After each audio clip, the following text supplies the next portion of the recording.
When we came to power, my first priority was that Pakistan would be a country which will try its best to bring peace. India keeps accusing us that there are these groups there. I would like the United Nations to send observers. No Pakistani government would have dared to do this because it would have created strife. Prime Minister Modi told me that, there were terrorist attacks from Pakistan. I said, we have problems with you. There are terrorist attacks which we know are instigated by India in Balochistan. We caught a spy, Kulbhushan Yadav, who admitted what the sabotage going on in Karachi and Balochistan. So we said, look, let's leave that behind. Let's move forward. Our main priority should be our people.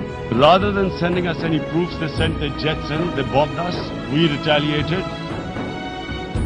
A jet, 2 of their planes were shot down, 1 pilot bailed out in Pakistan. We immediately returned the pilot, saying that, look, we do not want any escalation. Rather than taking that as a peace gesture, the entire campaign, almost the entire campaign of Mr. Modi in the election was how he had taught Pakistan a lesson that jets had killed 350 terrorists.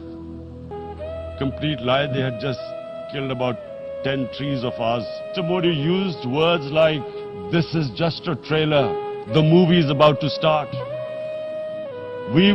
I went into Pakistan and taught them a lesson. Then we discovered they were trying to push us in the FATF blacklist. That's when we realized there was an agenda.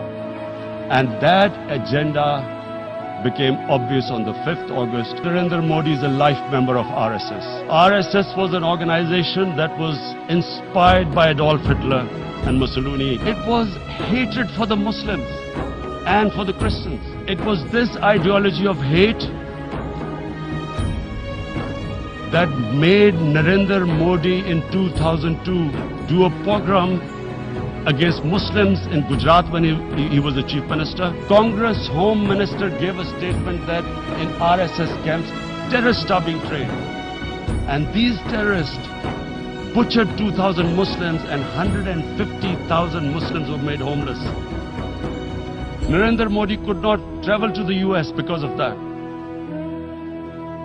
India went against 11 United Nations Security Council resolutions. They went against Simla Accord, actually went against the Indian Constitution. Illegally, they revoked Article 370, which gave Kashmir the special status. What sort of a mindset would lay siege to 8 million people with 900,000 troops?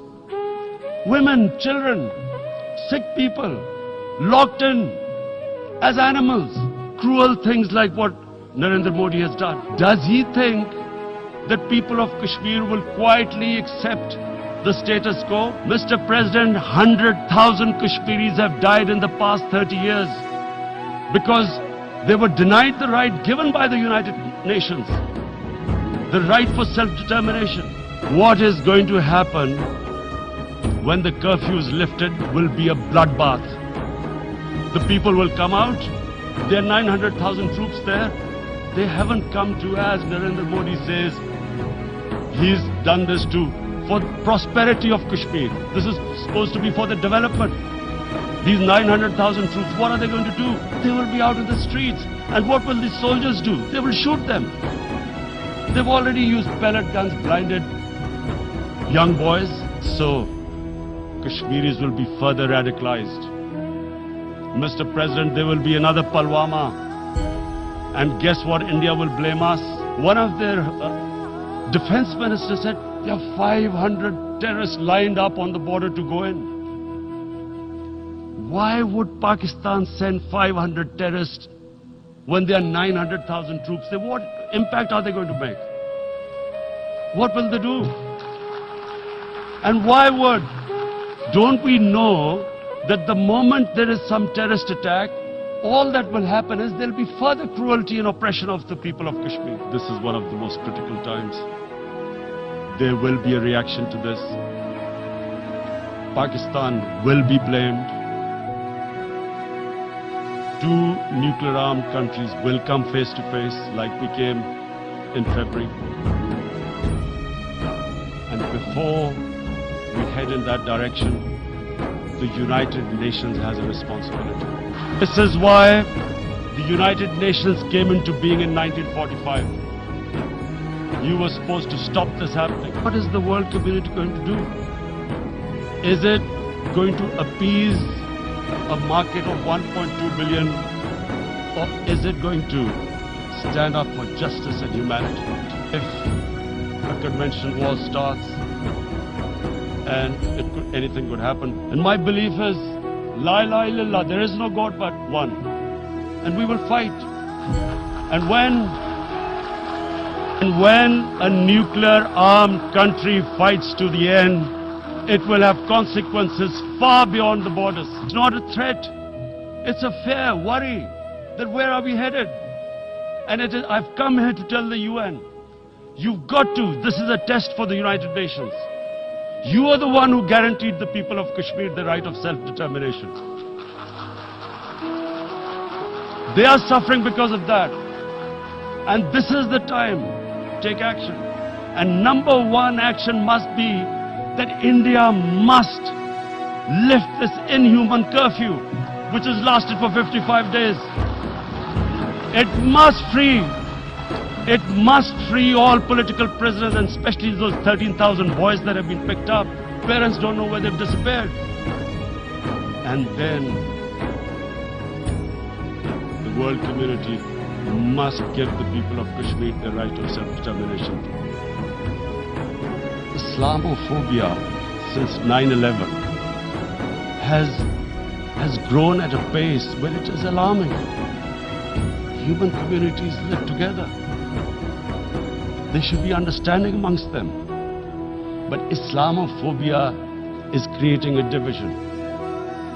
Muslim women wearing hijab, it's become an issue. Hijab is some sort of a weapon. A woman can take off her clothes in countries, but she can't put on more clothes. How is this happening? Because of Islamophobia. And how did this Islamophobia start? After 9/11. And why did it start? Because certain Western leaders equated terrorism with Islam. There is only one Islam, and that is the Islam we follow of Prophet Muhammad sallallahu alaihi wasallam. Radical Islam, Islamic terrorism, what message did they send to people in the West? And why is there Islamophobia? Terrorism has nothing to do with any religion. This Islamic terrorism, Islamic radicalism, and sadly used by leaders, this has been the main reason for this Islamophobia. And it has caused pain amongst Muslims. European countries, it is marginalizing Muslim communities.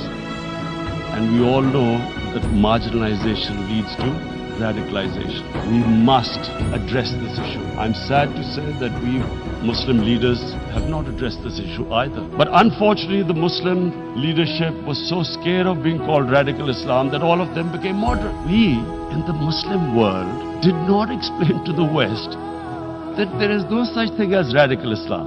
After 9/11, Islam was supposed to be equated with terrorism, with suicide attacks. So this bizarre thing happened. No one explained. Suicide attacks and Islam were equated. No one did research that before 9/11, the majority of suicide attacks in the world were by Tamil Tigers, who were Hindus. No one blamed Hinduism, and quite rightly, Muslim leadership let the Muslims down. We should have explained to them what our Prophet, peace be upon him, means to us.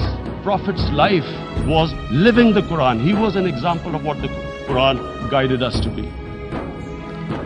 So, he is the ideal we all try to get to.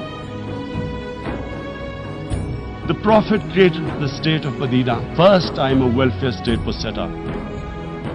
The state took responsibility of the weak, widows, orphans, poor people, handicapped.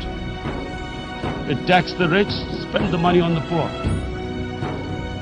The state announced that all human beings are children of Adam, hence equal.